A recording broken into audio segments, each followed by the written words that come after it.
My mother wanted to shoot me because I framed my sister, the golden child for which she was imprisoned. Hey everyone, I need some advice and maybe a place to vent. This is going to be a long one, so bear with me. I, 33F, have always had a complicated relationship with my younger sister, Julia, 30F. Julia is the golden child in our family, and it's been a source of pain for me since we were kids. Growing up, our parents always favored Julia. She was the pretty one, the talented one, the one who could do no wrong. Meanwhile, I was the older sister who always seemed to fall short of their expectations. My earliest memories are filled with moments where I was left feeling invisible next to her. One particular memory stands out vividly. I was around 8 years old, and it was my birthday. I had been looking forward to it for weeks, dreaming about the cake, the presents, and the attention. But as soon as Julia entered the room, all the focus shifted to her. She was only 5 at the time, but she had this knack for stealing the spotlight. She started singing a song she'd learned in kindergarten, and everyone applauded her, completely forgetting it was my special day. My parents didn't even notice the tears welling up in my eyes as I watched them fawn over her. This was a pattern that repeated throughout our childhood. Julia got the best clothes, the most attention, and all the praise. I remember once getting a B on a math test and feeling proud of myself. But when I showed it to my parents, they barely glanced at it before asking Julia about her day. She had colored a picture in school, and that was deemed more impressive. The worst part was that Julia was well aware of her status in the family. She wasn't a malicious child, but she knew how to manipulate situations to her advantage. If we ever fought, which siblings often do, she would cry and run to our parents, who would always take her side. I was always the one who got scolded, no matter the situation. As we grew older, the dynamics didn't change much. Julia excelled in everything she did. She was a straight-A student, a star athlete, and later, a social butterfly with a wide circle of friends. I, on the other hand, struggled academically and socially. I was shy, introverted, and had a hard time making friends. Our parents often compared us, always unfavorably for me. "Why can you be more like Julia?" was a common refrain in our household. High school was particularly tough. Julia was a freshman when I was a senior, and she immediately became popular. She joined the cheerleading squad, was elected class president, and had boys lining up to date her. I was the nerdy senior who barely had any friends and spent most of my time in the library. It felt like my entire existence was overshadowed by her. One incident in high school still haunts me. There was a big dance coming up, and I had finally mustered the courage to ask a boy I liked to go with me. To my surprise and delight, he said yes. But a week before the dance, he canceled, saying he had asked someone else. That someone else turned out to be Julia. She didn't know I had asked him, but it didn't matter. She got to go to the dance with him while I stayed home, heartbroken and alone. After high school, I went to a local community college while Julia got a scholarship to a prestigious university. Our parents were so proud of her, and rightfully so, but it stung to see how little they seemed to care about my achievements. I worked 2 jobs to pay for my tuition, while Julia's expenses were covered by our parents.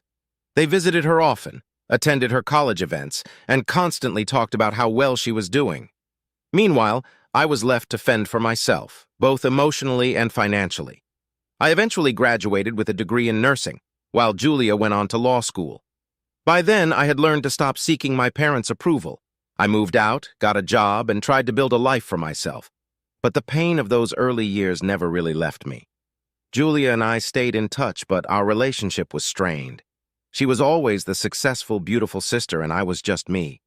Fast forward to a few years ago. I met a wonderful man, Alex, and we got married. For the first time in my life, I felt truly valued and loved. Alex knew about my family dynamics and was incredibly supportive. He helped me see my worth beyond my parents' and sister's shadow.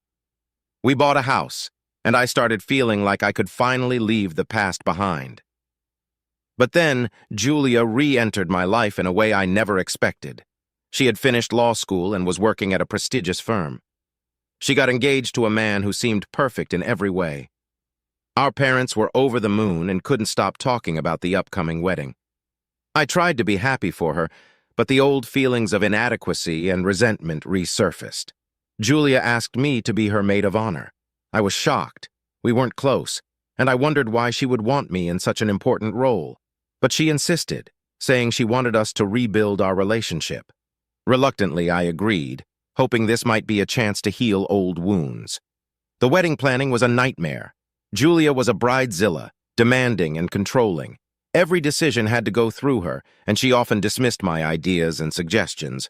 It was clear that she hadn't changed much. She still needed to be the center of attention. But I gritted my teeth and went along with it, wanting to support her and maybe, just maybe, earn some of her approval. Then came the bridal shower. It was a lavish affair, organized by our parents and attended by Julia's many friends and colleagues. I felt out of place and uncomfortable, but I put on a brave face. During the event, our mom gave a speech praising Julia to the skies. She mentioned how proud they were of her achievements and how beautiful she looked. I stood there feeling invisible once again. But then something unexpected happened. Julia took the microphone and started speaking. She thanked everyone for coming and then turned to me. She said, "I want to take a moment to acknowledge my sister, who has always been there for me. I know I haven't always shown it, but I appreciate everything she's done. She's strong, kind, and an amazing person. I'm lucky to have her as my sister." I was stunned. This was the first time Julia had ever publicly acknowledged me like this. I felt tears welling up in my eyes, and for a moment I thought things might actually change between us. Maybe this was a turning point. However, the goodwill was short-lived. A week before the wedding, Julia called me in a panic. She had lost the family heirloom necklace that our grandmother had given us, and she was supposed to wear it on her wedding day. She was hysterical, and I rushed over to help her search for it. We turned her apartment upside down, but couldn't find it. 2 days later, Julia called me again, this time accusing me of taking the necklace. She said I must have stolen it out of jealousy. I was shocked and hurt. I had done nothing but try to help her, and now she was accusing me of theft. Our parents believed her, of course. They always believed Julia. I was devastated. In the end, Julia found the necklace in a drawer she had forgotten about, but the damage was done. She never apologized for accusing me, and our parents didn't either. The wedding went ahead, but I felt like a stranger in my own family. After the wedding fiasco, Alex and I decided to focus on building our own lives and family. Alex, who had always been tech-savvy, started exploring ways to earn money online. Initially, it was just a side hustle, but soon he hit upon a successful formula and began making thousands of dollars. Within a year, his online ventures were bringing in tens of thousands, and our financial situation drastically improved. With our newfound wealth, we bought a beautiful mansion in a prestigious neighborhood. Alex surprised me with a Bugatti as a symbol of our success, and soon after we were blessed with 2 beautiful children. Life was perfect, or so it seemed. However, my parents remained indifferent to our achievements. They visited occasionally, but always seemed more interested in Julia's life, despite her recent troubles with her husband. Julia, after her marriage fell apart, had been living on her own and was struggling with her career. She had been laid off from her prestigious law firm and was barely making ends meet. Seeing our prosperity only added fuel to her jealousy.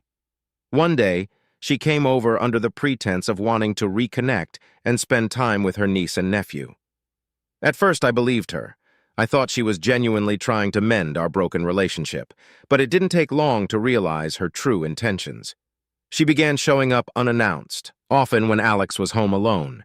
She'd dress provocatively and make subtle, flirtatious comments towards him. Alex, being the loyal husband he is, immediately told me about her behavior. We were both shocked and disgusted by her actions. Instead of confronting her directly, we decided to devise a plan to expose her true colors. We set up hidden cameras in the living room and other common areas to catch her in the act. It didn't take long before we had the evidence we needed. One afternoon, while I was supposedly out running errands, Julia made her move. She sidled up to Alex, placing her hand on his arm and whispering suggestive things into his ear. "Come on, Alex," she purred. "You deserve someone who truly appreciates you, someone like me." Alex played along just enough to keep her talking. "Julia, you need to stop. I love my wife, and this is incredibly inappropriate." But Julia persisted, leaning in closer. "She doesn't have to know. It'll be our little secret." That was the moment we had been waiting for. Alex firmly pushed her away and said, "Julia, I'm serious. You need to leave. This is wrong on so many levels. We captured the entire encounter on video. With the evidence in hand, we decided it was time to take action. First, we called a family meeting, including Julia's husband, who had been in the dark about her behavior. When everyone had gathered, we played the video. The room was silent as the footage played. Julia's husband's face turned red with anger, and my parents looked absolutely stunned. When the video ended, there was a moment of tense silence before Julia's husband stood up. "Julia, how could you? After everything, you try to seduce your own sister's husband." His voice was filled with disbelief and hurt. Julia stammered, trying to come up with an excuse, but there was no denying what we had all seen. Our parents looked at her with a mix of disappointment and disgust. "Julia, we trusted you. We always believed you were the better daughter, but this is beyond forgiveness," my mother said, her voice trembling. My father shook his head. "You've brought shame to our family. I don't even know who you are anymore." Julia's husband wasted no time in filing for divorce. He moved out that very day, taking their 2 children with him. My parents, who had always put Julia on a pedestal, were forced to confront the reality of her actions. They distanced themselves from her, unable to look at her the same way again. Julia's world came crashing down. She lost her husband, her children, and the support of our parents. She tried to reach out to me, but I couldn't find it in myself to forgive her so easily. The wounds were too fresh, and the betrayal too deep. As for Alex and me, we continued to build our life together, stronger than ever. Julia's betrayal, while painful, had ultimately brought us closer. We knew we could face anything as long as we had each other. Life moved on, but the scars of the past remained. My parents, who had always favored Julia, struggled to come to terms with her actions. They visited less frequently, and when they did, it was clear they were still grappling with their disappointment. They tried to act as if everything was normal, but the tension was palpable. Julia, on the other hand, was trying to pick up the pieces of her shattered life. She had lost her job and was struggling to make ends meet. Her attempts to reconcile with her husband had failed, and he had filed for full custody of their children. She was alone and desperate. One day she showed up at our door looking more haggard and broken than I had ever seen her. She pleaded with me to let her in, to give her a chance to explain. Against my better judgment, I agreed. She sat at our kitchen table, tears streaming down her face as she confessed everything. "I'm sorry," she sobbed. "I've been jealous of you for so long. I saw how happy you were, how successful, and I couldn't stand it. I thought if I could take Alex away, I'd feel better. But I was wrong. I've lost everything." Her words hit me hard. For so long, I had seen Julia as the favored one, the one who had it all. I never realized how deeply her insecurities ran. I felt a mix of pity and anger, but mostly, I felt tired. Tired of the drama, tired of the pain, and tired of the endless cycle of rivalry and resentment. "I don't know what to say, Julia," I replied. "You've hurt me in ways I can't even begin to describe, but I can't keep living with this anger. It's poisoning me, and it's poisoning our family." Julia nodded, tears still streaming down her face. "I understand. I don't expect you to forgive me right away. I just wanted you to know how sorry I am." We sat in silence for a while, the weight of our shared history hanging heavy in the air. Eventually, Julia left, and I was left with my thoughts. Could I ever truly forgive her? Could we ever move past this? In the weeks that followed, I focused on my family and my own healing. Alex was a rock, supporting me every step of the way. We talked about Julia, about the past, and about what the future might hold. Slowly, I began to let go of some of the anger and resentment. I realized that holding on to it wasn't helping anyone, least of all myself. Julia continued to struggle, but she also began to make changes. She started going to therapy, found a job, and began to rebuild her relationship with her children. It wasn't easy, and there were setbacks along the way, but she was trying, and that at least was something. As for my parents, they remained distant. The golden child had fallen, and they didn't know how to deal with it. They still saw Julia occasionally, but it was clear that things would never be the same. They visited us less and less, and when they did, there was a palpable tension. It was as if they didn't know how to relate to me without the familiar dynamic of favoritism. One sunny afternoon, as I watched my children play in our beautiful backyard, I realized something important. Despite everything, I was happy. I had a loving husband, wonderful children, and a life I was proud of. Julia's actions had caused pain, but they had also led me to a place of strength and resilience. In the end, life went on. The wounds of the past would never fully heal, but they didn't have to define the future. Julia and I began to rebuild our relationship slowly and cautiously. It wasn't perfect, and it never would be, but it was a start. For now, I chose to focus on the present and the future. The past had its place, but it no longer held me captive. Alex and I continued to build our life together, filled with love, laughter, and the occasional challenge. Our new home was everything we had ever dreamed of. The mansion was spacious, luxurious, and perfect for raising a family. The kids loved their new rooms and the large backyard where they could play. Alex and I were happier than ever, and for a while it seemed like we had left all the drama behind. Part 3. The Unexpected Turn. Life seemed to have settled into a pleasant rhythm. Julia and I worked hard on our relationship, and it slowly began to improve. She apologized sincerely, and I saw genuine change in her behavior. We started meeting for coffee, talking about our lives, and even planning family outings together. It was a relief to finally feel like I had a sister I could trust and rely on. Meanwhile, Alex's career continued to soar. He decided to take an early retirement offer from his tech company, which came with a massive payout.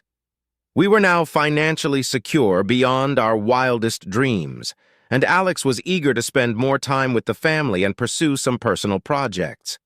However, the peace we had worked so hard to achieve was soon shattered. My mother, who had always shown a preference for Julia, seemed unable to accept the changes in our family dynamics. She couldn't shake the belief that I had somehow set Julia up with the video evidence. The idea festered in her mind, and she became increasingly distant and resentful. One morning, as I was preparing breakfast, the police arrived at our door with a search warrant. They found several items in our garage that I had never seen before. Parts of a stolen car that had been reported missing months ago. I was in shock as they handcuffed me and took me into custody. I kept thinking it was a horrible mistake. Alex, who was away on a business trip, rushed back home as soon as he heard the news. He immediately hired one of the best criminal defense attorneys in the country, a brilliant and expensive lawyer named Rachel Hargrove. Rachel assured us that she would get to the bottom of this and clear my name. The court date came quickly. In the hours leading up to the trial, Rachel worked tirelessly, combing through every detail and interviewing anyone who might have information. It was during these investigations that we uncovered the horrifying truth. My own mother had orchestrated the entire setup. Apparently, my mother had contacts in the underworld who helped her obtain the stolen car parts. She had planted them in our garage, hoping to ruin my reputation and, in her twisted way, teach me a lesson for what she perceived as my betrayal of Julia. She couldn't accept that her golden child was at fault and chose to believe I was the manipulative one. The trial was intense. The prosecution presented their case, confident they had enough evidence to convict me. But Rachel was prepared. She presented irrefutable evidence showing how the car parts had been placed in our garage without our knowledge. She also brought forward a witness, one of my mother's accomplices, who testified that my mother had orchestrated the entire scheme. It took the jury only 2 hours to deliberate. They found me not guilty on all charges. I was free, but the ordeal had left a deep scar. My mother, on the other hand, wasn't as fortunate. The court sentenced her to 5 years in prison for fraud and conspiracy. The judge made it clear that her actions were not only illegal, but morally reprehensible. The courtroom was silent as the verdict was read. My mother's face was a mix of shock and fury. She had never imagined that her plan would backfire so spectacularly. As they led her away, she looked at me with eyes full of hatred. It was a painful moment, but I knew that justice had been served. In the aftermath of the trial, our family was left to pick up the pieces. Julia was devastated by our mother's actions and struggled with feelings of guilt and shame. She leaned on me for support, and for the first time, I felt like the older sister, the protector. Alex and I took some time to regroup and heal from the ordeal. We spent more time with our children, focusing on creating happy memories and ensuring they felt safe and loved. Our relationship grew even stronger, and we realized that no matter what challenges we faced, we would always have each other. Julia, determined to make amends for our mother's actions, worked hard to rebuild her life. She found a new job and even started dating again, but she remained close to us, appreciating the family support she had once taken for granted. As for my father, he struggled to come to terms with my mother's betrayal. He had always been more passive, going along with her strong personality, but this event shook him to his core. He visited her in prison, but their relationship was strained and distant. Life eventually found a new normal. Our family gatherings were smaller but filled with genuine love and connection. We talked openly about the past, the mistakes, and the lessons learned. It wasn't perfect, but it was real, and that was enough. Through it all, Alex remained my rock. His unwavering support and love kept me going even on the darkest days. His early retirement allowed him to spend more time with us, and he started a new venture that combined his tech expertise with his passion for helping others. We turned our focus to the future, creating new traditions and making sure our children grew up in a loving and supportive environment. The past would always be a part of our story, but it no longer defined us. 5 years had passed since the harrowing events that led to my mother's imprisonment. During those years, our lives had gradually returned to a semblance of normalcy. Alex and I continued to thrive. Our children grew up happy and loved, and Julia became an integral part of our family, having fully mended our once broken relationship. Despite the pain of the past, we managed to create a peaceful and joyful life. Our family gatherings, though smaller, were filled with laughter and genuine connection.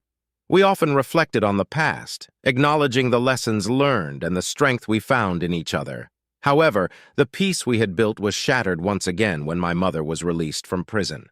She had served her time, but the anger and resentment she harbored had not diminished. She was a different woman now, older and nearly blind, but her hatred for me had only grown stronger. Unbeknownst to us, my mother had been plotting her revenge. She believed that I had destroyed her life and she wanted to make me pay. One fateful day, she stole a shotgun from a local farm and set out to find me. Her plan was to catch me off guard and end my life. I had no idea of the danger that was looming. It was a sunny afternoon and I had taken the children to the park. Alex was out running errands and Julia was at work. I was sitting on a bench watching my kids play when I felt a sudden, sharp pain. I turned to see my mother standing a few feet away, the shotgun aimed directly at me. Her face was twisted in a mix of rage and determination. She screamed something incomprehensible and fired multiple shots in quick succession.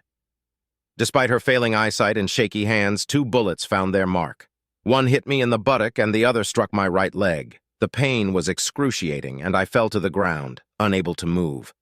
The sound of gunfire attracted the attention of bystanders, who quickly called the police.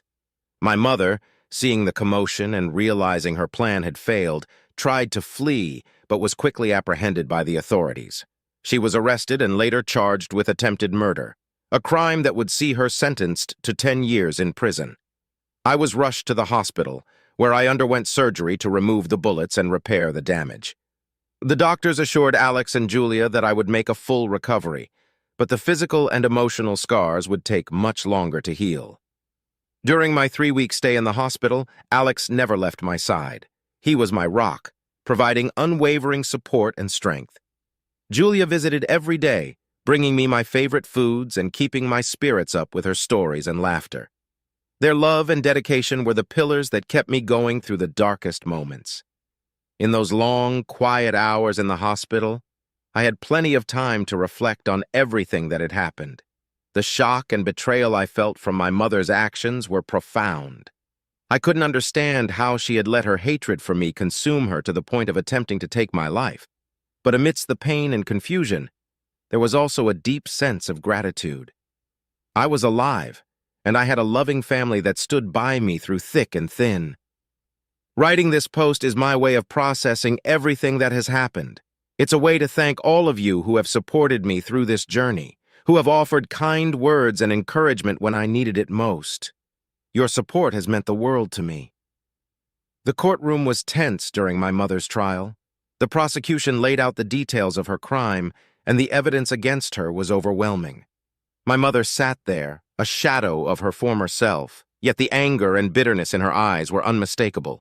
She showed no remorse, only a cold determination that made the entire situation even more tragic. The jury didn't take long to deliberate. Given the clear evidence of her premeditated actions, they found her guilty of attempted murder. The judge sentenced her to life in prison, emphasizing the severity of her crime and the betrayal of trust within our family. As she was led away, I felt a mix of relief and sorrow. This was my mother, the woman who had once cared for me, now condemned by her own hatred and actions. Life after the trial was a slow process of healing. The physical wounds began to mend, but the emotional scars were deeper. Alex was incredible through it all, his unwavering support and love giving me the strength I needed. He juggled his work and caring for the kids, making sure they understood what had happened in a way that protected their innocence. Julia was equally amazing. Despite her own complicated relationship with our mother, she stood by me, offering comfort and understanding. She had truly changed, and our bond was stronger than ever. We leaned on each other, finding solace in our shared experiences and the hope for a better future. During my recovery, Alex and I had many long conversations about our life and what we wanted for the future. We decided to focus on creating a stable, loving environment for our children, ensuring they felt safe and cherished. Our home became a sanctuary, filled with laughter, love, and the warmth of family. The community's support was overwhelming. Friends, neighbors, and even strangers reached out with kind words and gestures. It was a reminder of the goodness in people, and it helped restore my faith in humanity. I received countless messages from people who had followed our story, offering their support and sharing their own experiences of overcoming adversity. 3 weeks after the incident, I felt strong enough to write this post. It's a way to thank all of you who have supported me through this journey, who have offered kind words and encouragement when I needed it most. Your support has meant the world to me. Most of all, I want to thank my husband Alex and my sister Julia. Alex, you have been my anchor, my strength, and my greatest love. Your unwavering support and love have carried me through the darkest times. Julia, you have shown me what true forgiveness and redemption look like. Our bond is stronger than ever, and I am grateful every day for the sister you have become. Life is unpredictable, and the future is always uncertain. But with the love and support of those who matter most, I know I can face whatever comes my way. Thank you for being part of my journey. As I look forward, I am filled with hope. My mother's actions, while devastating, have not broken me. They have made me stronger, more resilient. I am determined to create a life filled with love, kindness, and compassion, and to ensure my children grow up knowing the importance of forgiveness and family.